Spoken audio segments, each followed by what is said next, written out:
All right, you guys, charging on here, oops, with 9.5, we are looking at changing the effects of dimensions proportionally. So we're going to get right into the examples here just to kind of sort of get a hands-on feel for this. The first example says I want you to describe the effect of each change on the area of the figure. All right, so I want to know the change this has on the area. In this first one, it says the height of this triangle is going to get multiplied by 6. Well, first of all, my original area, if you remember the formula, base times height over 2. If I look at the original area here, I've got 12 times 5 over 2. So the area for my original triangle is going to be 30 inches squared. Now they want us to take the height and multiply it by 6. Well, currently the height is 5, so if I multiply it by 6, my new height becomes 30. So let's see what happens. Again, area is base times height over 2. So now it's 12 times 30 over 2. My area is 180 inches squared. All right, so now describe the effect that the change has on the area. Well, if you take a look, my first area was 30. After I multiplied one dimension by 6, I get 180. Well, what you should notice is that your area is also multiplied by 6. So if I change one dimension, it has the same effect on your area. All right, the next one says the diagonal SU of a kite with these vertices gets multiplied by 1/3. Well, I need to see what the heck we're talking about, okay? So I got to graph this.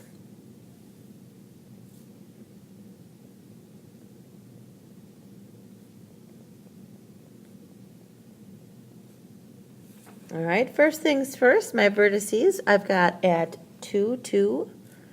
2, 2 is here. That's R. 4, 0 is S. 2, negative 2 is T. And negative 5, 0 is U. All right, I'm going to throw in my diagonals. I've got this diagonal here. All right, and if you go from one to the other, this diagonal is 1, 2, 3, 4. This diagonal has a length, so RT will have a length of 4. If I throw in this diagonal going from U to S, that has a length of 9. So US is 9. All right, I want to know the effect it has on the area. So if you remember, the area of a kite is diagonal 1 times diagonal 2 divided by 2. So my original is 4 times 9 over 2. 36 divided by 2 gives me 18 units squared. That's my original.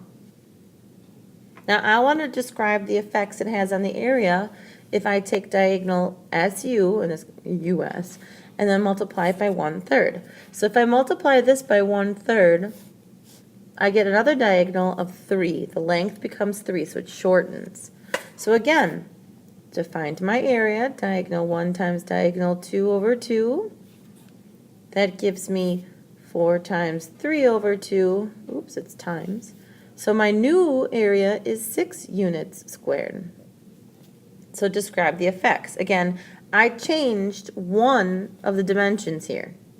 When you change one of the dimensions by 1/3, the area also will be divided or multiplied by 1/3. So you could say that your area is divided by 3, or you could say it's multiplied by 1/3. Either way, it's correct. All right, it says the height of the rectangle is tripled. Describe the effects on the area. So I want you to do this one. So you're going to pause me. You're going to do this one. You're going to come back, and then we're going to talk about it. Okay.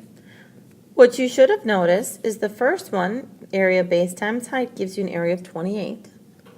The second one, you want the height tripled. So 3 times 4 gives you 12. So now 12 times 7 is 84. Again, we only changed one dimension. So whatever the effect is on that one dimension, it has the same effect on the area. So your answer should have been that the area is tripled.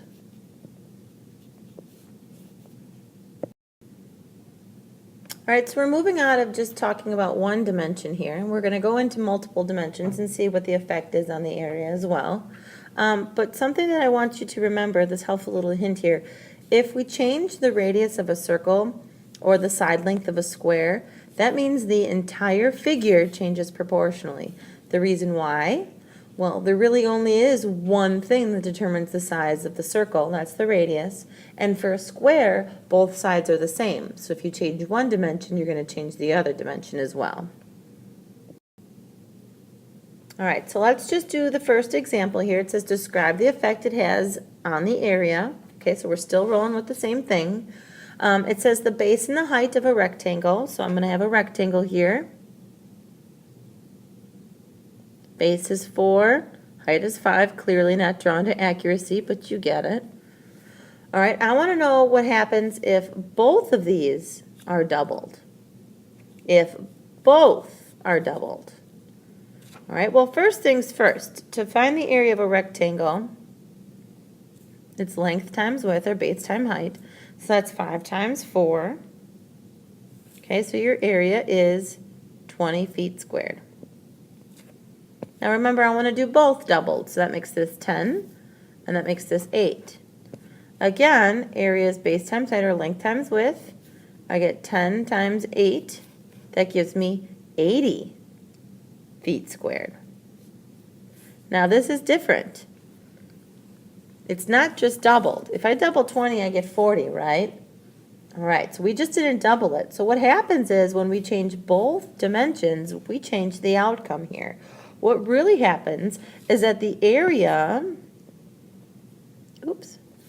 will get multiplied by whatever this is squared. So in this case, the area is multiplied by 2 squared, or in this case, by 4.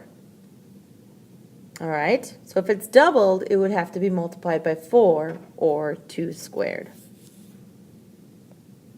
Changing 2 dimensions makes it squared.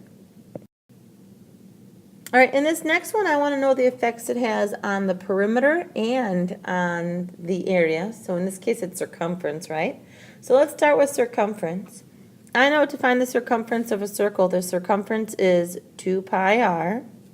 All right, now I want the radius to be multiplied by 1/5. So let's do our original. Circumference is 2 pi times, the radius here is 10. All right, so my original circumference is 20 pi. All right, now if I multiply it by 1/5, so 10 times 1/5, that gives me a new radius. That new radius is 2. So working through it, circumference equals 2 pi r, 2 pi times 2. So my new one is 4 pi. I want you to notice, when we're talking about circumference or when we're talking about perimeter, whatever happens to the one dimension or even both dimensions, it will automatically happen with circumference. So this, the circumference, gets multiplied by 1/5 as well. Now let's take a look at the area. Remember, we're changing the dimension here. We're changing the dimension for everything. To find the area of a circle, we take pi times r squared. So the first one is pi times 10 squared, giving you 100 pi. The second one, my radius is 2 now. So this is going to give me 2 squared times pi, which is 4 pi. Now I want you to notice, clearly we just didn't multiply by 1/5. When we're changing the whole dimension, and we're changing the whole thing, when it comes to area here, remember you have to do whatever it is squared. So if you take a look, what's 1/5 squared? Hopefully you said 1 squared is 1, 5 squared is 25. Let's see what happens if we multiply both of these by 1/25. When I multiply this by 1/25, oh, look at that, I get 4 pi. So what happens is the area gets multiplied by whatever 1/5 is squared, or if you wanted to say 1/25, that is okay with me.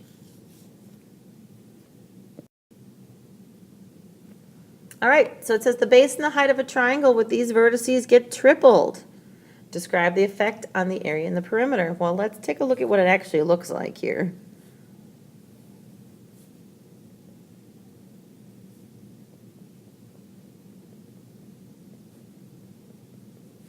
All right, so first things first, I have P is at 2, 5.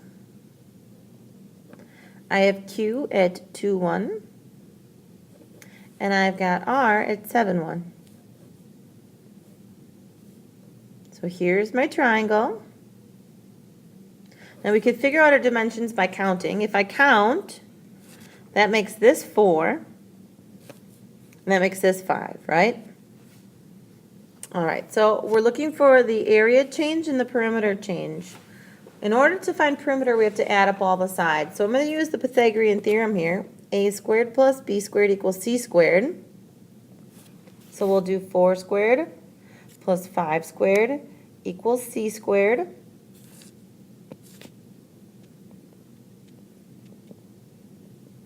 you're going to notice that C ends up being the square root of 41. So this right here is the square root of 41.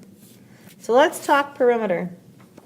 All right, the perimeter for my original, all you have to do is add up the sides. So I have what? 4 plus 5 plus the square root of 41. If you type this into your calculator, you get about 15.4. Now, I want to know what happens when I take the base and the height and I triple them. Okay, well, if I triple the base and the height here, my perimeter is going to change, right? Okay, if I triple it, it's going to become 12 squared plus 15 squared equals C squared, leaving you with your C being the square root of 369. Oops. All right, so the perimeter for my second one is going to be 12 plus 15 plus the square root of 369. That gives me about 46.2. I want you to notice what happens in my perimeters. From my original to when I triple it, the perimeter also will be tripled.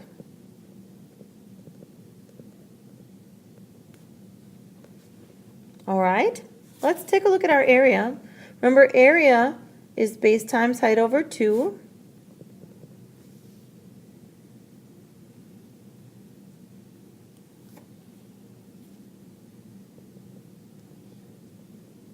All right, so my original, the base and the height, so it's 4 times 5 over 2, which gives me 10 units squared. When I triple it, it's going to be 12 times 15 over 2, which gives me 90 units squared. All right, so taking a look at my areas, it's not just times 3. It would have to be multiplied by 3 squared.